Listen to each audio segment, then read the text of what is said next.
Fox News isn't satisfied to just have Tucker Carlson do an hour of scaremongering around the vaccine. They also like to bring in experts. And one of the experts that they've brought in several times to talk about this is Dr. Naomi Wolf.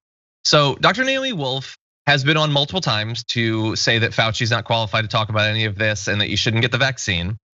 She is very worried about the side effects. What she thinks is happening to the people who got the vaccine is, I would say, a little bit outside of the norm, a little bit outside of the scientific consensus. So here's a recent tweet of hers. Hundreds of women on this page say they are having bleeding clotting after vaccination, or that they are bleed oddly being around vaccinated women.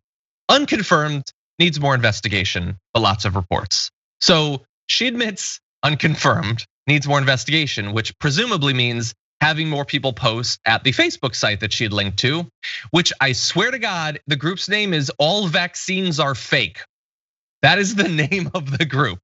So to be clear, it's not just that women might get clots. It's that if you're near vaccinated women, you might get clots. You haven't heard, Charles? Neither of us. You've heard of this phenomenon? Yeah, it's they call it like the reverse vampire effect. So I do want to talk really quickly about how we got to this space. There is a conversation around the death of expertise that I think has not gotten enough attention in today's society. The benefit of the internet is that information is widely available to many people, and the downside to that is that misinformation is equally as widely available to many people. And when people do not have the requisite amount of respect for actual experts and experts' opinions, right? Like, this is what we have, right? So for my thing in my career, I am a lawyer. People will try to argue with me about the law despite having not gone to law school or anything of the effect. Now, here's the thing. I can completely understand that you may read something or see something or make an interpretation about something that seems to be contrary to common sense. And so you will read a law or interpret something and then come to me and say, hey, when I read this, this seemed this way. But when I respond to you and I tell you, actually, no, that's not how it works in real life because of X, Y, Z, so on and so forth. That's the point that you accept what the expert has said. So with a lot of these anti-vaccination people, they're not scientists. They're not doctors. They're not people who have any real medical background whatsoever. They're just reading the ingredients or the components of different vaccines, some of which are not even accurate, and saying, why would you put mercury in your body? Why would you do this? Why would you, this is terrible, so on and so. They haven't conducted experiment the first. No, they wouldn't even know how to conduct a proper experiment and monitor the effects of a vaccine. And yet and still, they have built a movement because there is no respect for science and expertise. And I think the longer that we're in that space, the more of these sort of kooky theories that you're going to see, where it's like every opinion, unfortunately, John, is not of equal weight in every conversation, right? Like, I should not be weighing in on a vaccine conversation in terms of like, take it, don't take it, whatever, because I'm not a scientist. All I have is an opinion. It's just like there are regular opinions and there are expert opinions. And when it comes to like topics like these, let's leave them to the experts, please. Sure. I literally only have opinions and not expert ones, but I do have a lot of them and I like them a lot. But anyway, so as you said, there is the death of expertise, I think is totally true. I think that Fox has contributed to it about as much as anyone, while still They train people to not care about academic work, not care about advanced degrees and all the research and everything. But you'll note that they're bringing Dr. Naomi Wolf on because they want to pretend that they care about this stuff. Scott Atlas comes on as a doctor. He doesn't know anything about viruses and vaccines and all that, but they like the idea of it. They bring on that Berenson guy as a former New York Times reporter or whatever. But wait, the New York Times is fake news. Why are you using that as a credential? But we know why they're doing it. And the issue here is that Naomi Wolf is out of her mind that she thinks my blood senses that your blood has a vaccine and starts clotting. I'm not a doctor, but that's dumb. It's just dumb.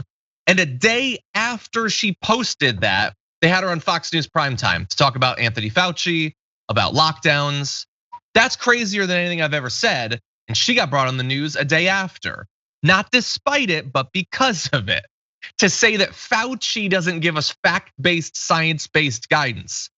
You believe in psychic blood, then you want to talk about science-based whatever.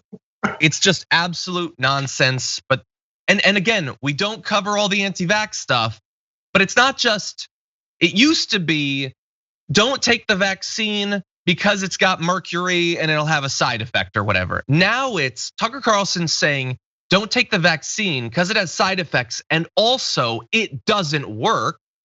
Or her saying, don't take the vaccine because if you're a woman, you're gonna miscarry because of this. And in fact, go out there and pressure people to not get the vaccine because they'll make you miscarry if they get the vaccine. This is way beyond normal anti-vax stuff. This is truly sick misinformation designed to get people to not only endanger themselves, but now put pressure on their family and friends to make sure that they stay in danger. I agree. I think that this is something that really is dangerous in terms of the irresponsible messaging around this, and ultimately the fact that I have to say, and I'm very careful about this. I do appreciate this platform, and I don't want to get anybody in any trouble, but I do think that on a certain level, this is exploitative. It exploits the level of ignorance. It's not even gullibility, but just sort of like a void of critical thought in American society. And that is, to me, unethical.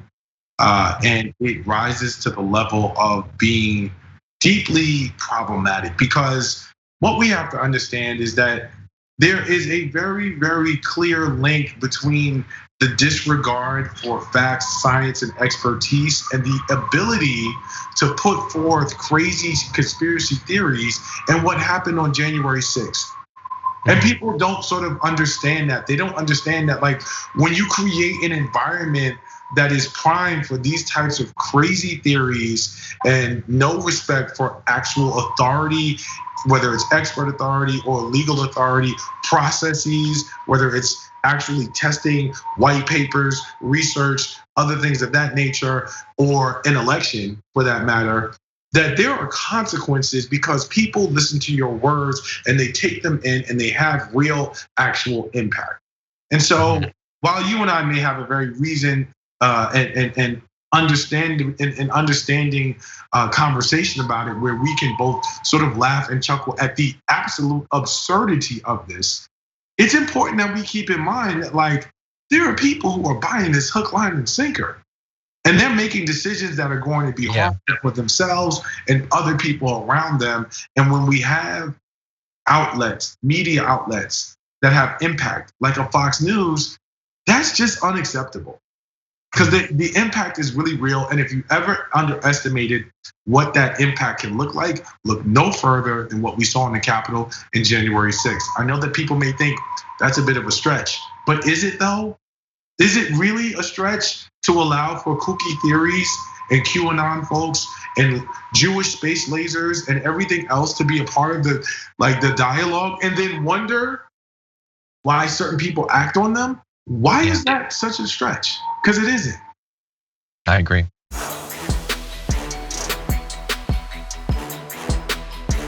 Check out the Damage Report podcast each day, wherever you get your podcasts, whether Pocket Casts or Stitcher or iTunes.